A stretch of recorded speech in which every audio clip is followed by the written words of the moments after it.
ඉතින් අද අපි බලමු බෝංචි කිරට රසට හදන එක ක්‍රමයක්.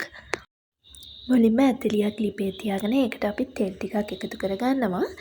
ඒකට සුදු ලූණු, බීලුණු මම මෙතනදී බීලුණු ටිකක් වැඩිපුර එකතු කරගන්නවා. ඊට පස්සේ අපි මේ ටිකක් තෙලේ තෙම්පරාදු කරගෙන ඒකට අබ, අවුමිරිස්, රම්පෙ කරපිංචා, කුරුදු කෑල්ලක් එකතු කරගෙන මේ ටික හොඳට තෙලේ තෙම්පරාදු කරගන්නවා.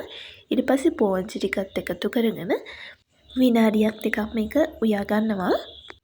මේ වෙලාවේ කහ කුඩු, අමුතුර පහ, රසායන ලුණු මම මේ වෙලාවේ සීනි ටිකකුත් එකතු කරගත්තා. එතකොට බෝංචි වල කොළ පෑ තියාගන්න පුළුවන් අපිට.